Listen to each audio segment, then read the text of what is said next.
A quick news update.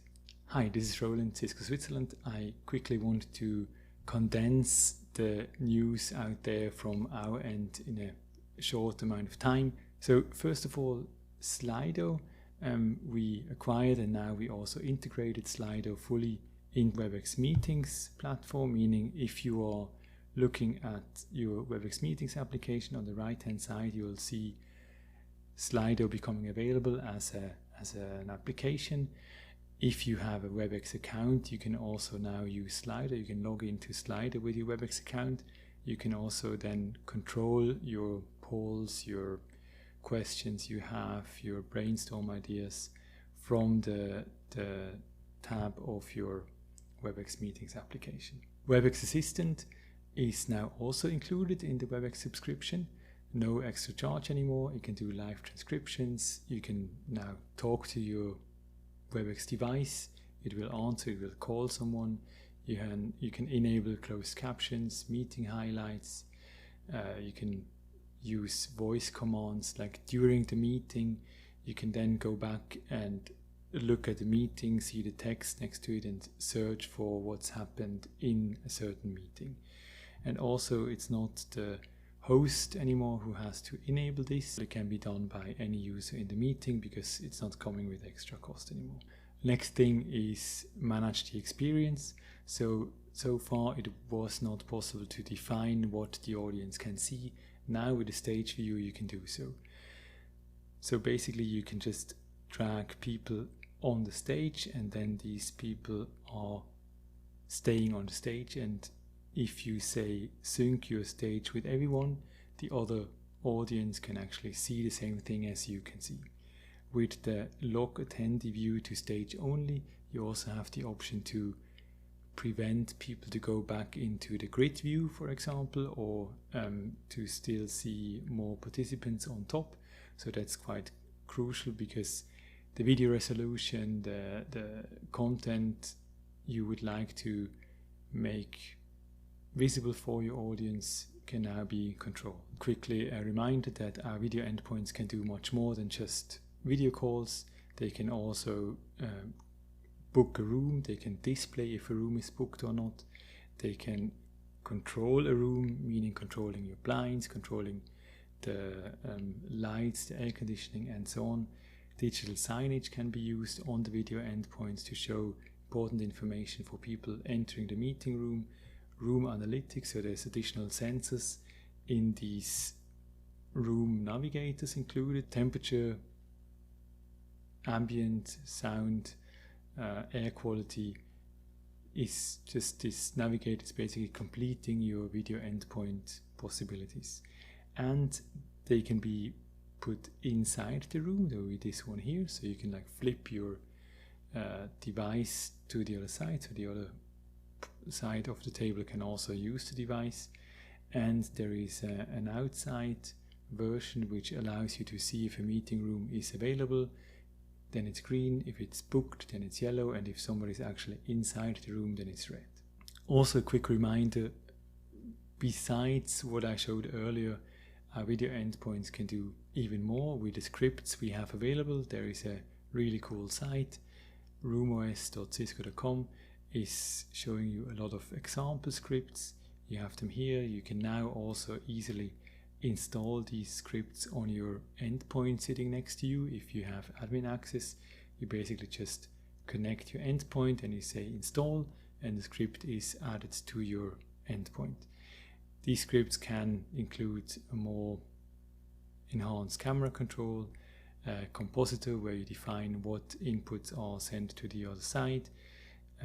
You can add a pin code to your endpoint. You can play tic-tac-toe, and you can even have a little bit enhanced Zoom experience with a script on your endpoint. Another exciting feature is the smart audio. So with our Bubble Labs integration, we had the background noise removal, so you could not hear if somebody's like using paper or is dropping a spoon or whatever.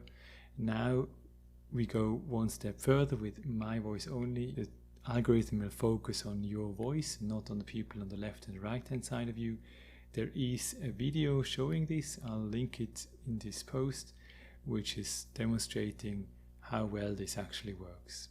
Another cool feature coming up sometime later this year is the people focus. So when you are in an overview mode of your video endpoint, then if people are watching the session in grid view, you'll see that the people are appearing in different sizes. The idea of this people focus mode is that you can take these 3 people apart and show them as dedicated little windows on to the other side. So basically you have a good option to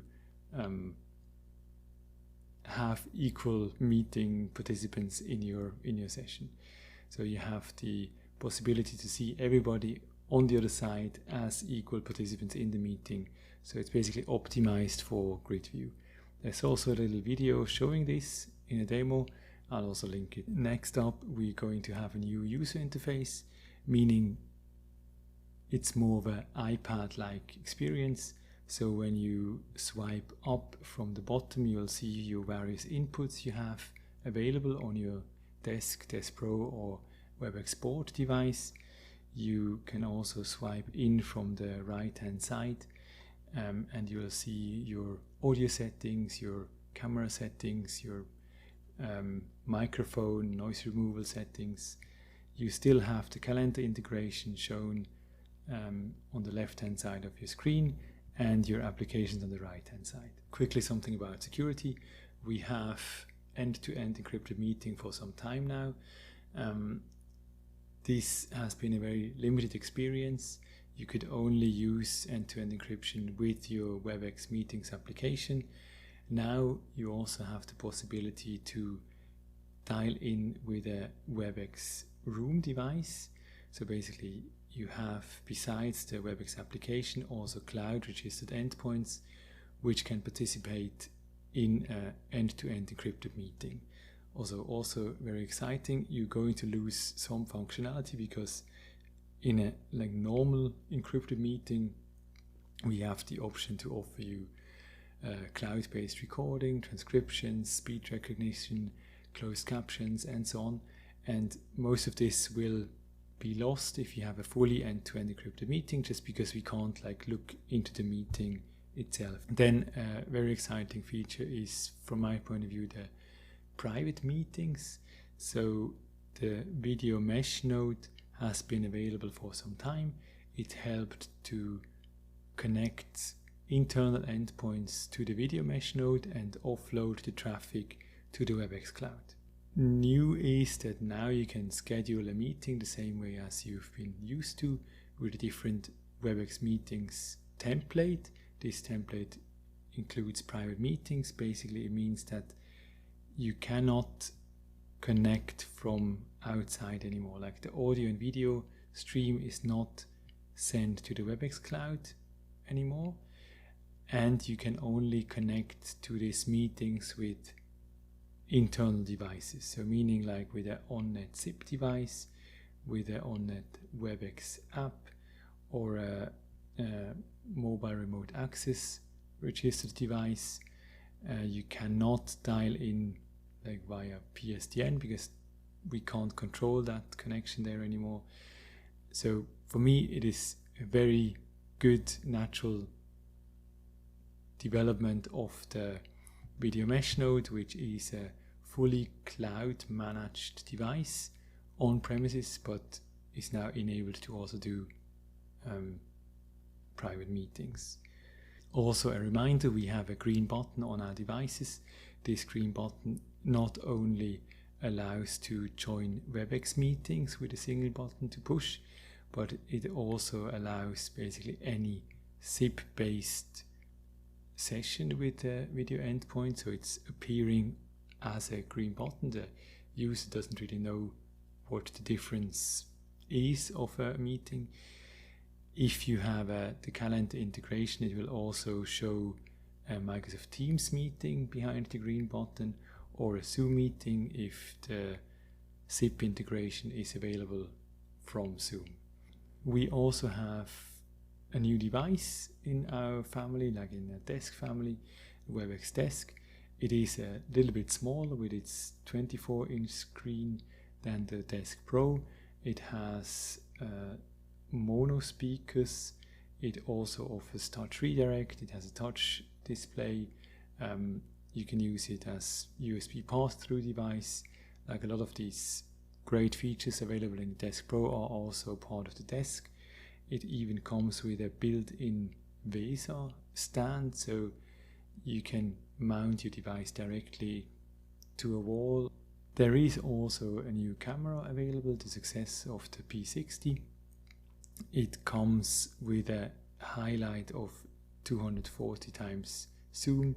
It has a 20 times optical zoom and a 12 times digital zoom, so it is very well suitable for larger meeting rooms if you want to focus on a person far away. So it can be used for presenter tracking, for example. It is not a standalone speaker tracking camera, so it doesn't do this at this point in time. We still have our cloud promotion going on, so if you have Webex customers, or if you are a Webex customer with a subscription, then you can get the Webex Desk Pro for as low as $2,500 US, the Desk for below $1,300, yeah, quite amazing. A room kit for $3,000 or a room kit mini for $1,500 as well. So this is running until the end of July 21, so just like 2 more weeks now, but it's really worth looking at. We also have dropped our 15% minimum active user count.